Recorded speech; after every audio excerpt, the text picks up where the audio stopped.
Now, the rest of the story. You're looking at a photograph that was never taken. An ironic moment frozen in time. A strange portrait of two men at peace with a world war raging in the near distance. A young American lieutenant and his foreign ally, an older man the young officer has come to call Uncle.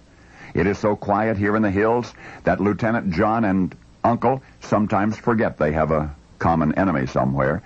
Their conversation often reflects this in talk of love and life and art and ideals. Uncle is a gentle man, a sweet man, who intrigues Lieutenant John with his wisdom and his vast knowledge, which seems to encompass every conceivable subject. And there they sit, the mature man and the young one, on a sublime green hillside on the outskirts of hell.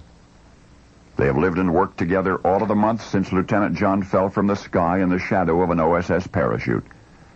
Their contact with the outside world is a small black box, the shortwave radio the young American has brought with him, and thus aided the odd couple allies have conducted complex intelligence operations.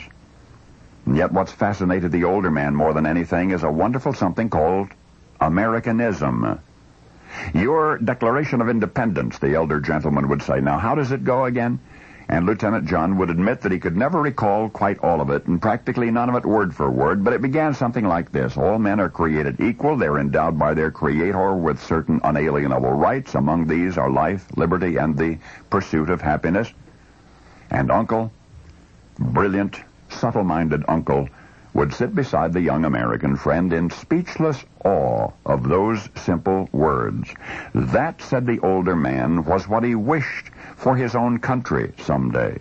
A nation where all citizens were equal from birth and had the same right to live and to be happy and to be free. Now I'm going to hesitate here for a second. In the almost half-century, almost 50 years since Lieutenant John parachuted into Uncle's world, his identity, even the last name of the young American from the Office of Strategic Services, has been utterly lost. He is remembered, however, in the footnotes of the history of the Second World War as Lieutenant John. It is known that even after the war, the two men continued to correspond and to exchange gifts, and that as Uncle became increasingly powerful in his own nation, the United States remained friendly with him, sent him aid and weapons to help him achieve his goals. Americans were indebted to him, after all, for without Uncle's assistance, Lieutenant John and other OSS commandos might never have rescued one Allied pilot shot down over enemy territory.